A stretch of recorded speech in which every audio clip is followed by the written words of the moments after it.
Welcome to another episode of Shop Talk. We are super thrilled to have Kim Palmer from Marquee Properties with us. She is an appraiser and has been in the business for 23 years, so she knows a thing or two about appraisals. So welcome, Kim. We are thrilled to have you with us. Thank you so much for having me. I really appreciate it. You are welcome. So why don't we start with you telling us a little bit about how you got into the business and how you've survived for 23 years. Oh, it's been rough. So I've seen the good and the bad, right? We've been through a couple of bad markets and some very good markets.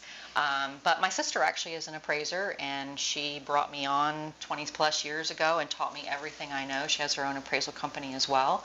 And I just sort of grew from there. My mom became an appraiser until she retired. Now my daughter's an appraiser and carrying on the tradition. So yeah, it's a great career. And I've really enjoyed it over the years. And I have a team of 15 amazing appraisers in my office. Yep. We cover Virginia, Maryland, and D.C., Baltimore down to Richmond. Oh, wow. Almost all of us are women. We only have one man that works for us. So that's kind of interesting. You know, people are always shocked when a woman shows up to do their appraisal because it's a very male-dominated industry. So, yeah, no, it's a great profession, and I've really enjoyed it, even through some of the bad. Yes, the ups and downs. Oh, yeah. Yes. Yeah. Yeah, so that's so interesting that it's a family business for you. So thank you for sharing that with us. It sounds like it's been an amazing journey. It has been. Yep. And I think things are changing a little bit, so we'll see how it goes as the new generation comes along, and we'll see. Things don't ever stay the same. Nope. So let's get into some questions about appraisals specifically. So how does an appraiser adjust for improvements to the property? So that's always a tough one, right? Because someone will say, oh, I spent $50,000 renovating my kitchen, or I've put a $15,000 deck on my house. And in the appraisal process, it's never dollar for dollar for what you spend on any of these improvements. So we go and we look at comparables, and we look and see one that has the most similar upgrades to your subject property, and kitchen upgrades and bath upgrades, things like that. And then we extract from the market what somebody is willing to pay for those. So let's say a $50,000 kitchen is probably going to be like $25,000 in the appraisal process, again, because it's never dollar for dollar. I think the exterior features are always the most difficult because people do spend a lot of money putting decks and patios and those hardscapes in their properties, and those tend to always be valued the least in the appraisal process. So I always recommend, when people want to do improvements, focus on your kitchens and your baths and not so much on the hardscapes. Although exterior features are super important, they do have the least amount of value as far as extracting those from the market. Yeah, that's really a good thing to remember, and that is often what comes up. You know, I've heard, yes, I've spent $50,000 on this upgrade, and so I'm expecting to add that to the sales price, and that just doesn't necessarily. I do get that, you know, when an agent provides me with their list of comparables they used, and they'll say, you know, plus 50 because that one didn't have the kitchen. I'm like, but it's really plus 25. So they have to understand it's never going to be dollar for dollar. Yeah, such good information. So how do you handle the only house in the neighborhood with 2 bedrooms? Like somebody converted a 3-bedroom house, took 2 of the bedrooms and made them into 1 bedroom. How does that affect the value? That is always a tricky one when someone converts a 3 to a 2, because the neighborhood it's in is generally similar properties. And so now all of a sudden you have the one property with 2 bedrooms. Please don't go down to 1 bedroom. You go to 2 bedrooms. So this is where bracketing is a very important term that agents need to understand. An appraiser must bracket a feature, which means I can't have all 3-bedroom comps on my grid. I can't have all 2-bath comps on my grid if I'm a 1-bath. I can't have all bigger houses, so that's where we call it across-the-board adjustment. So I must provide a sale that has that similar feature with a 2-bedroom, or let's say it's a 1-bath.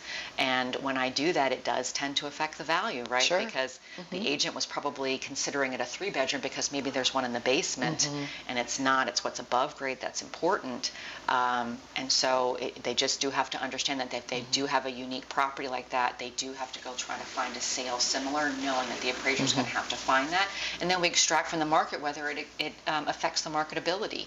The underwriter wants to see what's a 2-bedroom go for. So I got to have a good 2-bedroom that's on there.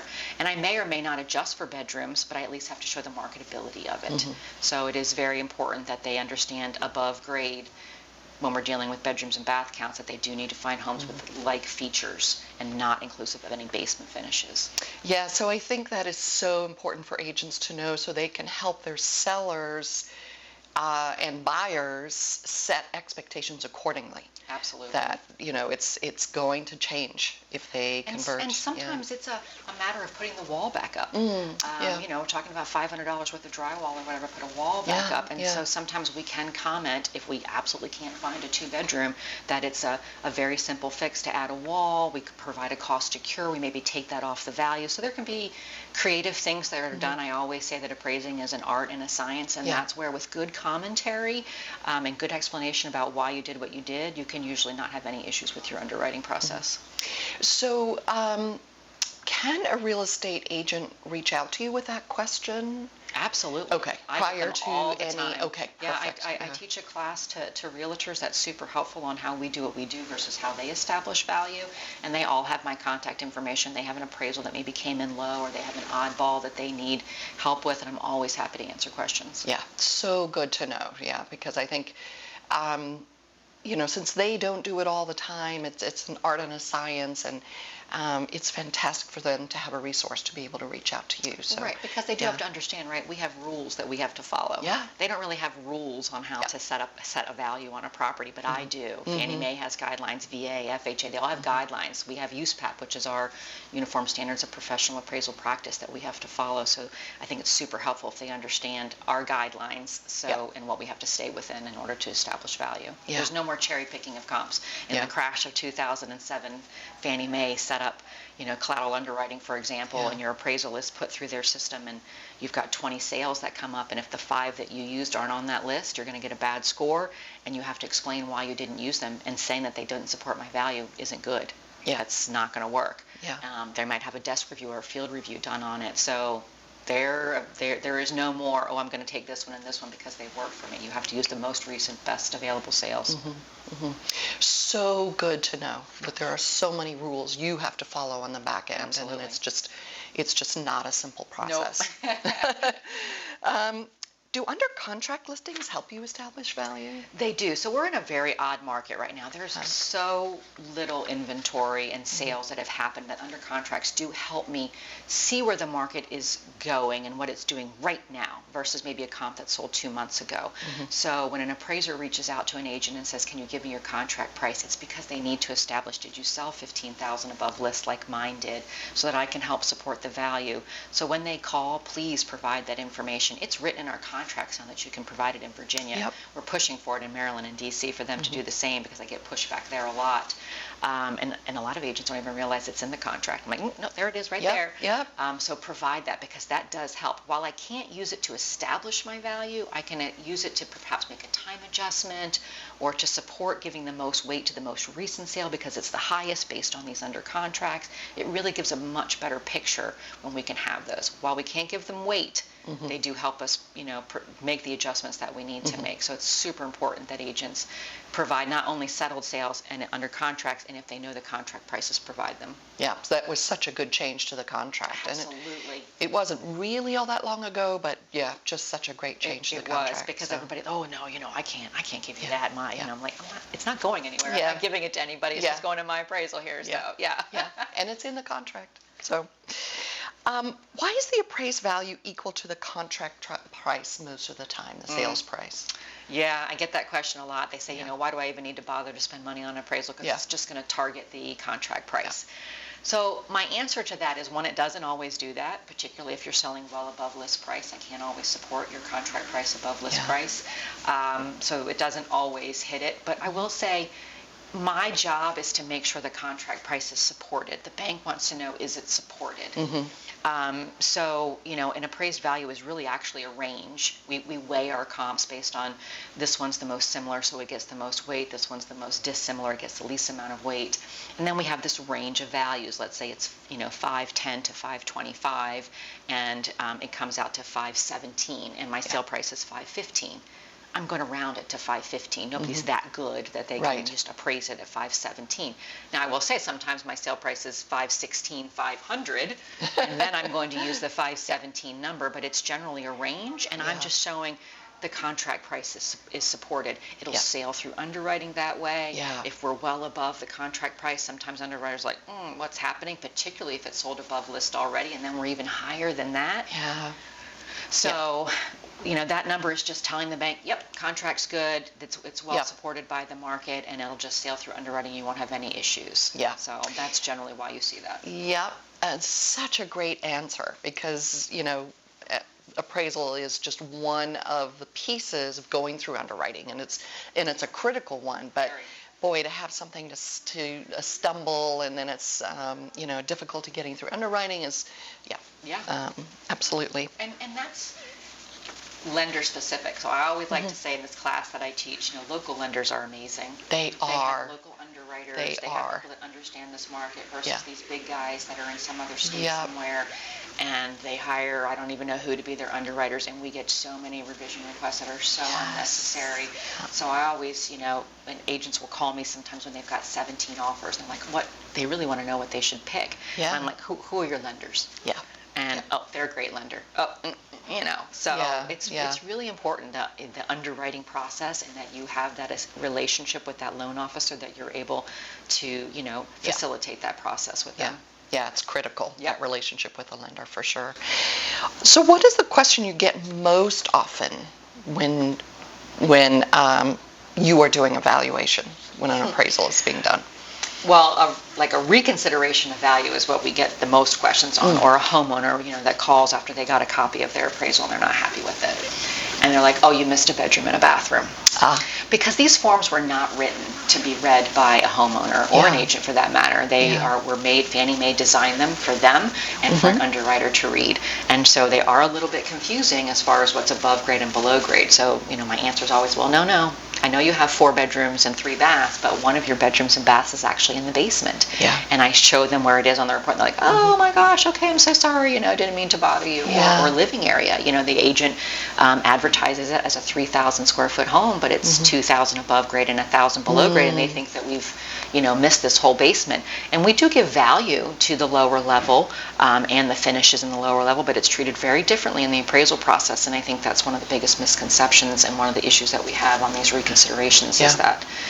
And then, some of the comps that they provide us are 4 miles away, totally different market. When you provide comps to an appraiser, it shouldn't be based on value, right? You can sometimes tell when they provide those that all they did was pick everything over $800,000. Yeah. I'm like, no, it doesn't really work like that. They have to be superior to what the appraiser already used. But I do encourage, go through them in detail. And if, maybe those weren't granite countertops in that those pictures, look really good. It looks like granite, but it's not, and that can be an adjustment. So when you're doing a reconsideration of value, really dive into the condition, I think, is the biggest thing, and see where we may be able to make an adjustment on a comp as compared to the subject's upgrades. Yeah. So such great information. Yeah.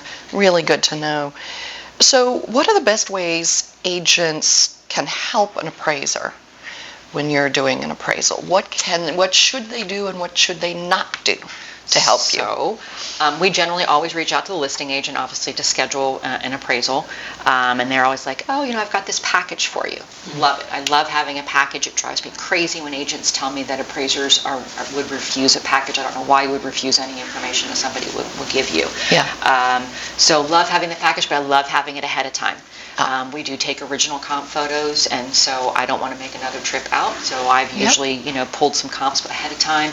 And so if you give them to me on site, then I won't have time to go through them and see if they're viable or not. So I love to have that emailed to me ahead of time. Don't mind if an agent is present during the inspection. Please don't follow an appraiser around, especially when it's a difficult house to sketch. Yeah. We really have to concentrate and know where we are when we're upstairs and things like that. And when you've got a homeowner or an agent, on your heels or getting in the way of pictures. Sometimes I'm taking a picture of some deferred maintenance that is a little bit embarrassing for people. Sure. I just don't need them on our heels. So, Yeah. stay downstairs, let the appraiser do their thing. Don't mind that they're there. Yeah. Love a plat or a survey. That's always helpful to check our measurements. If we have a plat or a survey to see any easements that they have. If it's something that's on well and septic, that'll sometimes be noted, and that's important for an FHA loan. Love a floor plan if it's on a difficult property. If it's just your standard Rambler townhouse, not a big deal, but a very intricate property, sometimes a floor plan can help us. Sometimes you can't tell what goes above a second story area without that information. And then if you are going to provide comparables, I have the same access to MLS as agents do. Yeah. So I can pull the same things you, but I want to know, did you show that house? And did you go there and, it smelled, or it had an awful floor plan, or the bathrooms look really good in the pictures, but they're really teeny tiny, or give me something about maybe why I shouldn't use that comp, or why I should make a condition adjustment on it to help with the value. That's really what I'm looking for in my comp selection from an agent, is tell me something about that property that helps or hinders, because sometimes there's this oddball in the neighborhood that's super low. Of course, that's not going to be in the package, right. But I'd like it to be in the package. Yeah. And then tell me why. They were getting divorced, and I knew they were getting divorced, and so they sold really low, or whatever the reasoning may be, like there was a fire sale and they had to get rid of it. Those are really the nuggets that we're looking for as appraisers about why we would or wouldn't use a comparable sale. And we can explain that in the report. Hey, I didn't use the one in the same neighborhood because, right. And there's good information, then it might come up in that Fannie Mae collateral underwriting, but I've already addressed it. Yeah. So we're good to go, and it sails right through. Yeah. So super helpful. Yes, so important. And I'm sure you go over all of this in the class that you teach. It would be great if it was a mandatory thing as part of realtor training. I think just to kind of have that understanding. There is an appraisal class that you take as a realtor, but it's not how we do what we do. Sure. Neither are the classes that I take to become an appraiser, to be perfectly honest with you. Those doesn't teach you real world stuff. Right. And this is what my class does. It really explains those guidelines. You know, we have what's called line net and gross adjustments. So 10% line item, 15% net, 25% gross adjustments. If we exceed those, it's required to have commentary. Yeah. Because the underwriter says, well, they must not be good comps if you're exceeding that. Yeah. Sometimes it's not possible to stay within those guidelines.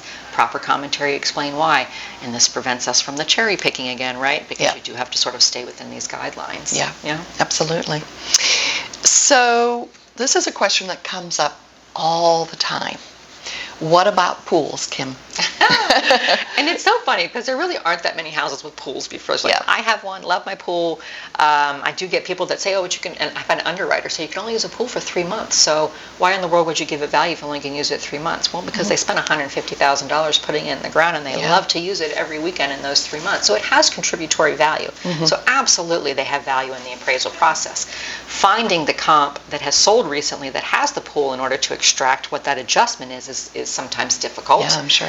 And sometimes you can't find it. We might have to expand in time or distance to find a sale with a pool that might not be similar at all, but at least it has the pool to not have that across-the-board adjustment. That's for bracketing that we talked about earlier. Yep. And maybe it's not a pool. Maybe I find a guest house or an apartment above it, a garage, or something that I feel is equal in value to a pool, and that's maybe how I end up giving it value in the appraisal process. But absolutely, pools have value. Is it the same in Great Falls as it is perhaps in Dale City? No, what that adjustment is, but they do all have value. Yeah, so good to know. And again, for appraisal purposes, they have value, but it may shift the buyer pool. Absolutely. Not everybody wants a pool, but for appraisal purposes, just as Kim said, they do have value. Right. If it's the pool on a 11,000 square foot lot that takes up your entire backyard, might not be as appealing as somebody who's on 3 acres, for example. But yes, they do have value. Yeah, absolutely. Is there anything else that we haven't talked about that you think is important for agents to know about what you do? I just think you have to understand that we are not your enemy. Yeah. That we work together to make the loan process go through and so that you go to settlement. And I think there's that misconception out there that we're just going to come in low and we're going to find conditions, and that is not at all the case. I want to be an advocate for you, and there's one of the classes that I teach is you attract more bees with honey than vinegar, right? Sure. So if your approach to an appraiser is combative, you're probably not going to get so very, very far. But if you come at it like, oh my God, thank you so much for Sure. all the hard work that you've done. What do you think about this particular comparable? So I think if you just work with the appraiser in that respect, it's better. Understand that. But that's before the appraisal is turned in. Once it's turned in, then it really is up to the lender and the buyer at that point, because it's their appraisal if they want to come back on any revisions that may be needed regarding a value appeal. So it isn't the listing agent can't come to the appraiser and say, why didn't you use this comp? Yeah. We really have to go through the lender at that point. They need to understand that channel that has to happen as far as that appraisal process. Because I think when those rules and regulations came about with Dodd-Frank, and the agent's like, oh, I can't talk to an appraiser. No, you can talk to an appraiser. Can we discuss value directly? Not really, particularly after the process, but certainly before the process and how you developed your list price. I want to hear that, and that's the information that I want. But know that we are your advocate, and we want to work with you to make this deal go through as quickly and as easily as possible. Yeah. That's such a important thing to note. That in the end, it's about the buyer and the seller and wanting them to get the home that they want or be able to move on to the next part of their journey if they're a seller. So really, really important information. And if I could give a little nugget, I think I'm a VA appraiser, and people seem to not like VA loans. Like they don't get selected, let's say, in the process. But I will tell you, it is much easier to make value on a VA loan than a conventional loan. So everybody's like, oh, no, they always come in low. And I'm like, no, the VA just doesn't have any regulations. Like they don't care if you go back a year. They rarely review things. So the whole process for a VA loan is just much more simple. It does take a little bit longer because the VA does give 10 business days to an appraiser, so I think they don't like that part of it. But the process is much easier, so don't always not select that VA loan because they really are much easier. Yep. And people don't realize that. Those VA loans, they are a good option. They really are. Yes, and you're right, there are misconceptions. Absolutely. Yeah, I think they're a great option. And FHA was kind of the same thing. Now they're becoming very popular because of some of the changes with FHA. And while you have the inspection part of an FHA that you might have to be concerned about, but even that, it's just health and safety issues. So if you've got a newer home and no issues, that's not going to be a problem at all. They don't have that collateral underwriting where they're reviewing the 20 sales and you better have used the top 5. Again, a little bit easier. So just a little nugget of information there. Those are fantastic nuggets. Well, Kim, thank you so much. This has been amazing. You are clearly incredibly knowledgeable about what you do. Thank you. And we are so thankful that you agreed to be our guest and share this knowledge with realtors, our partners. Really, thank you so much. We are going to link Kim's contact information in the description. She is clearly a fantastic resource for you. And I would love to be able to attend a class sometime when you're teaching it. So check out her website, reach out to Kim. She clearly has a lot to share about the appraisal process. So thank you again so much. It's great. I appreciate it. You're welcome. Take care. So stay tuned for the next Shop Talk. In the meantime, if you have questions about this Shop Talk or any other Shop Talk, please let us know. We're always here to help. Stay well.